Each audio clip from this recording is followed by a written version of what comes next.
Hi everyone, आज ये 27 नवंबर 2025 के करंट अफेयर स्टैटिक जी के क्वेश्चन को डिस्कस करते हैं। So let's get started without any further delay.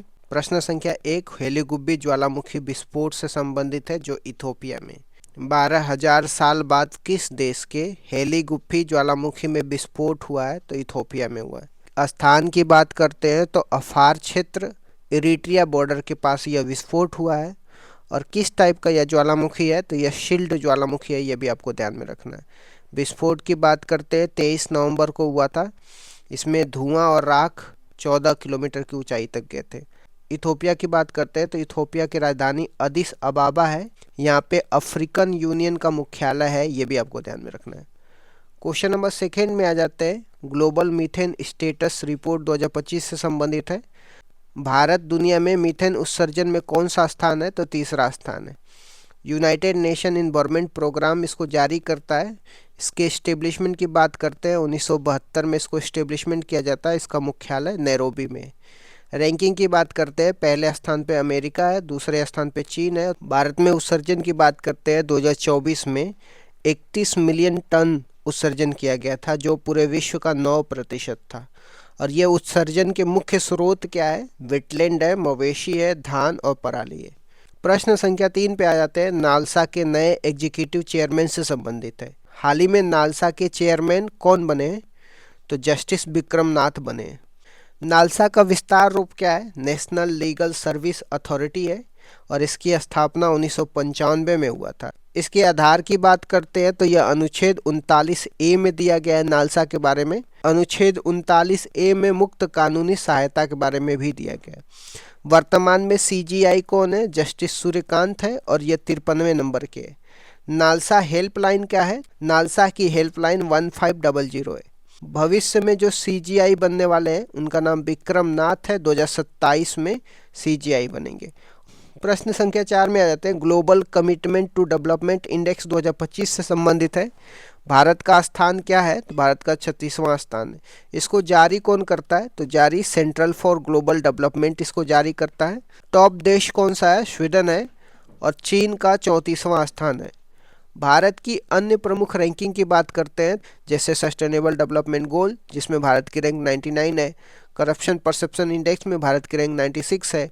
Hunger index में भारत की रैंक 102 है। पीस इंडेक्स में भारत की रैंक 115 है। हैप्पीनेस इंडेक्स में भारत की रैंक 118 है। प्रेस फ्रीडम में भारत की रैंक 151 है। HDI में भारत की रैंक 130 है। इनोवेशन में भारत की रैंक 38 है।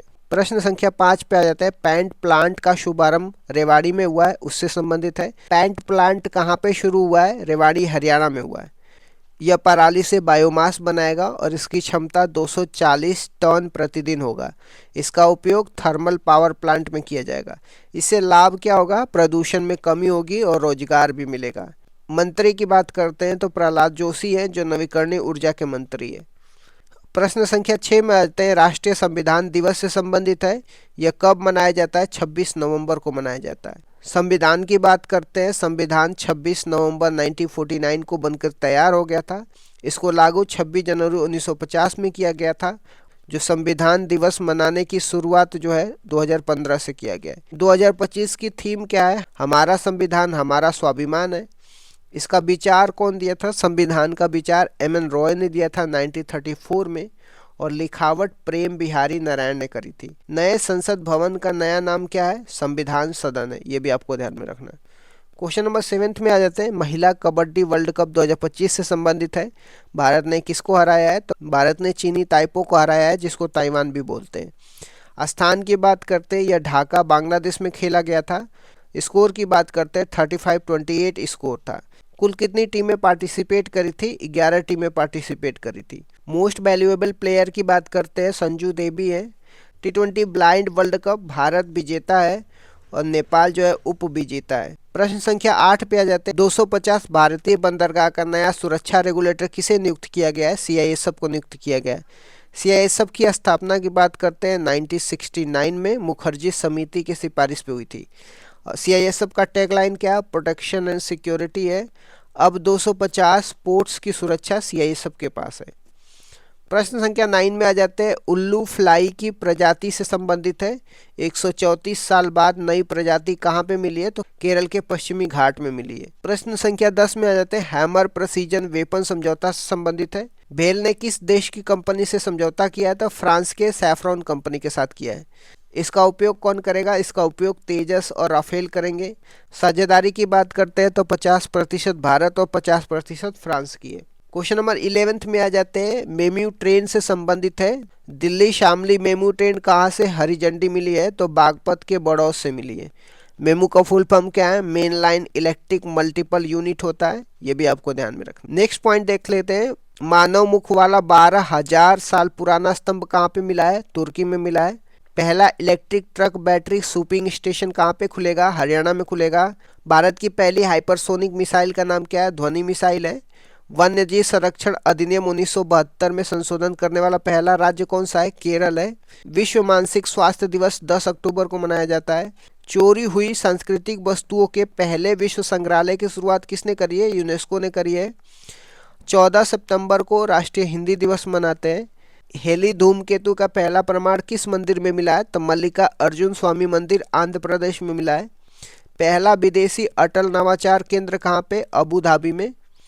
संभव प्रणाली भारतीय सेना का मैसेज सिस्टम है। अर्थशास्त्र के लिए पीवी नरसिम्हा राव पुरस्कार किसे मिला है? मनमोहन सिंह को मिला है। 11वां सीपीए सम्मेलन किसको मिला है? बेंगलुरु को मिला है। मलेरिया वैक्सीन का लाइसेंस किसको मिला है? एडेल्फा एडल्फासी वैक्सीन को। भारतीय नौसेना ने आईएनएस अरावली को कहाँ कमीशन किया है? गुरुग्राम में किया है। निवा घोषणा का संबंध किससे है? इजराइल फिलिस्तीन शांतिपूर्ण समाधान से संबंधित है। खेलो इंडिया यूथ यूनिवर्सिटी गेम कहाँ पे हुआ है? एसएमएस स्टेडियम जयपुर, और इसका शुभंकर खंबागनी है।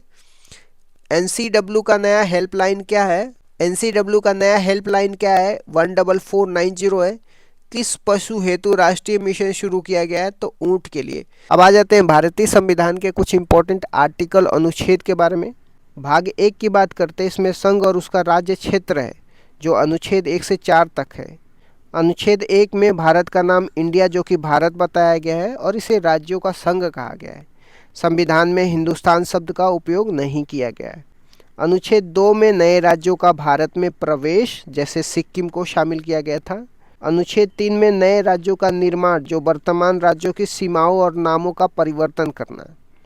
अनुच्छेद 4 में अनुच्छेद 2 और 3 के तहत कानून बनाने की शक्ति संसद के पास होगी। भाग 2 की बात करते हैं। इसमें नागरिकता से संबंधित है। अनुच्छेद 5 से लेकर 11 तक नागरिकता सिटीजनशिप से संबंधित प्रावधान दिए गए।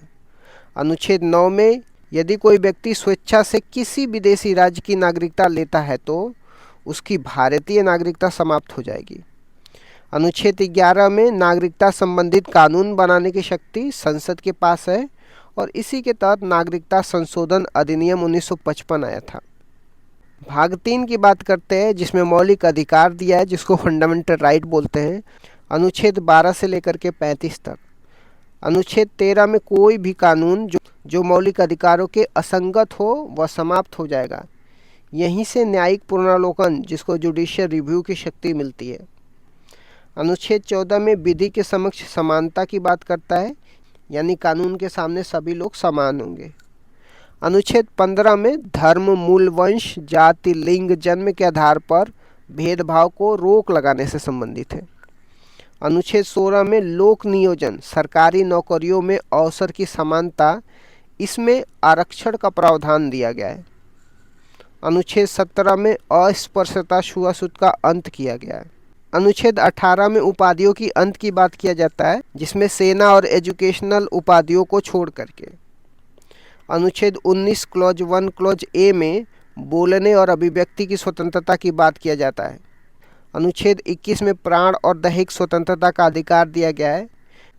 निजता का अधिकार, राइट टू प्राइवेसी, इसी में शामिल किया गया है। अनुच्छेद 21 ए में 6 से 14 वर्ष के बच्चों के लिए शिक्षा का अधिकार, जिसको 86वें संविधान संशोधन द्वारा 2002 में जोड़ा गया था।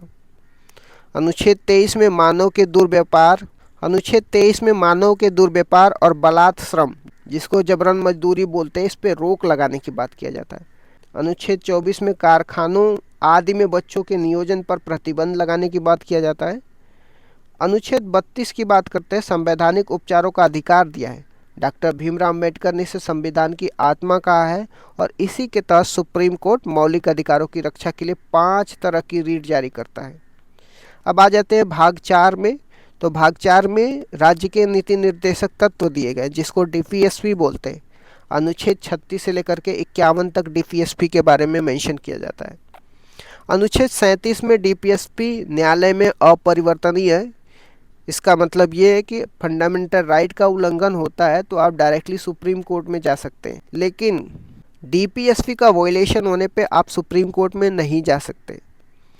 अनुच्छेद 39A में सामान्य न्याय और निःशुल्क विधिक सहायता की बात करते हैं जिसको फ्री लीगल एड बोलते हैं। अनुच्छेद 40 में ग्राम पंचायतों के गठन की बात किया जाता है। अनुच्छेद 44 में नागरिकों के लिए एक समान सिविल संहिता जिसको यूनिफॉर्म सिविल कोड बोलते हैं दिया गया है। अनुच्छेद 48A में पर्यावरण संरक्षण और संवर्धन वन्य तथा वन्य जीवों की रक्षा से संबंधित है। अनुच्छेद 50 में कार्यपालिका से न्यायपालिका का पृथक्करण की बात किया जाता है। अनुच्छेद 51 में अंतर्राष्ट्रीय शांति और सुरक्षा को बढ़ावा देना भारत की विदेश नीति का आधार है। अब आ जाते हैं भाग 5 में जो संघ की बात किया जाता है। अनुच्छेद 52 से लेकर के 151 के बीच में दिया गया है। अनुच्छेद 52 में भारत का एक राष्ट्रपति होगा ऐसा मेंशन किया जाता है। अनुच्छेद 61 में राष्ट्रपति पर महाभियोग इम्पीचमेंट की प्रक्रिया से संबंधित प्रावधान दिए गए। अनुच्छेद 72 में राष्ट्रपति की क्षमादान की शक्ति दिया गया है जो राष्ट्रपति मृत्युदंड को भी माफ कर सकते हैं। अनुच्छेद 76 में भारत का महान्यायवादी जिसको अटॉर्नी जनरल ऑफ इंडिया बोलते हैं दिया गया है। आर्टिकल 79 में संसद के गठन की बात किया जाता है जिसमें राष्ट्रपति, लोकसभा, राज्यसभा को मिला करके संसद बनता है।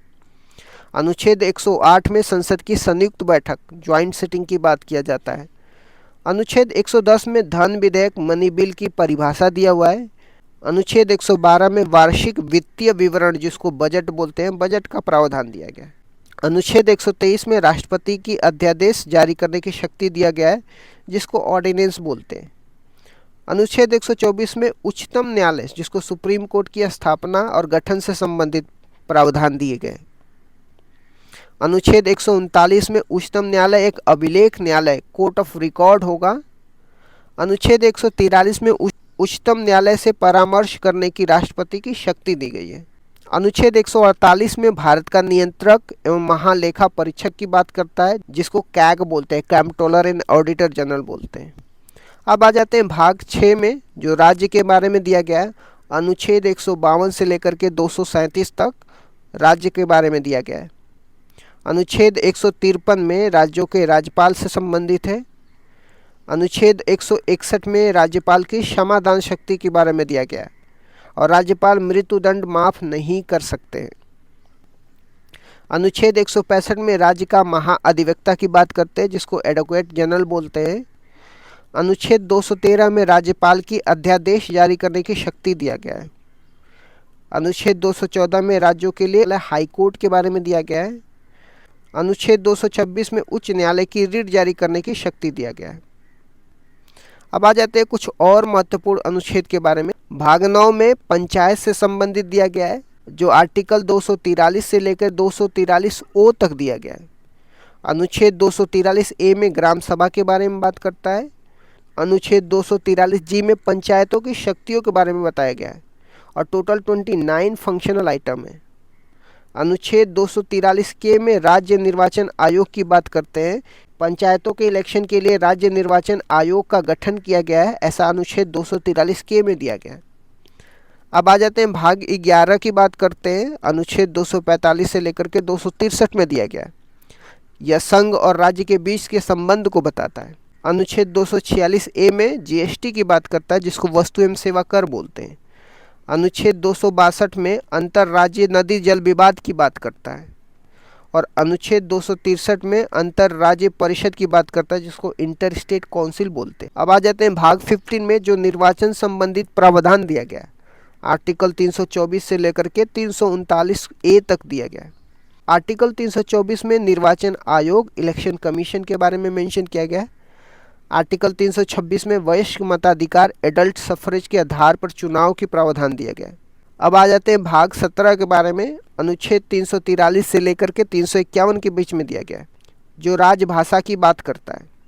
अनुच्छेद 343 में संघ की भाषा राजभाषा होगी और अनुच्छेद 351 में हिंदी भाषा के विकास के लिए निर्देशन दिए गए।